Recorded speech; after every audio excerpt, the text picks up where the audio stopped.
조영 원내대표님이 추미애 법무부 장관이 해임되어야 하는 이유로 크게 두 가지를 들고 있는데요. 첫 번째는 한명숙 전 총리 정치자금법 위반 사건 관련한 진정사건에 대해서 대검 감찰부가 직접 조사하라고 지시한 것은 징계 시효가 지난 사건을 징계를 위한 조사를 하는 감찰부에서 조사하라고 한 것이기 때문에 검찰청법 제8조를 위반한 것이다 라는 점입니다. 근데 이 주장은 3주 전에 대검찰청이 이미 주장했던 논리를 그대로 반복하고 있는 것에 불과한데요. 최근에 공개된 대검 감찰부 관련 규정을 보면은 대검 감찰부는 징계 업무 이외에도 수사권을 가지고 있습니다. 그래서 검찰청 공무원에 대한 비위 조사 중에 범죄 혐의가 인정될 경우에 수사로 전환할 수 있다라고 되어 있습니다. 또 대검 감찰부가 가진 징계 업무 중에는 주의, 경고, 인사조치 등의 신분 조치가 포함되고 이는 징계 시효가 완성된 경우에도 할 수 있는 일입니다. 그렇기 때문에 이 첫 번째 이유는 전혀 타당하지 않습니다.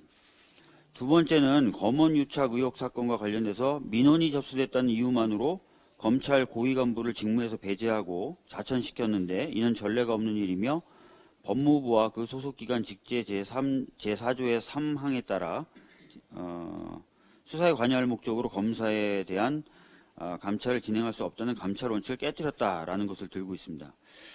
자, 한동훈 검사장에 대해서는 민원이 접수된 것만이 아니죠. 이미 피의자로 신분이 전환되어 있고요. 핸드폰에 대한 압수수색도 이루어진 바가 있습니다. 수사선상에 올라있는 사람이 수사 일선에서 수사를 지휘한다는 것은 누가 봐도 적절하다고 할 수 없습니다. 따라서 직무배제에 타당한 이유가 있다고 할 것입니다. 또한 수사 중인 사건에 대해서도 징계 절차가 진행될 수 있다는 것은 대법원 판례에 의해서도 인정된 것입니다. 따라서 수사 중인 사건에 대해 감찰을 진행한다는 것 자체가 문제가 될 수는 없습니다. 결국 두 번째 이유도 타당하지 않습니다. 주호영 원내대표님이 이번 갈등의 본질이 검찰의 제19 감사기 논란임을 모를 리가 없다고 저는 생각합니다.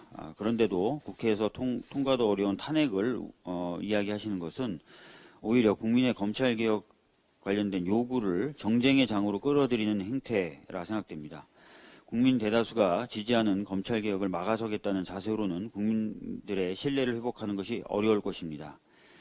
법무부 장관에 대한 해임이나 탄핵을 말씀하실 것이 아니라 하루속히 국회에 복귀해서 검찰개혁 그리고 공수처 설립에 협조하시라는 게 국민의 명령임을 명심하셔야 할 것입니다.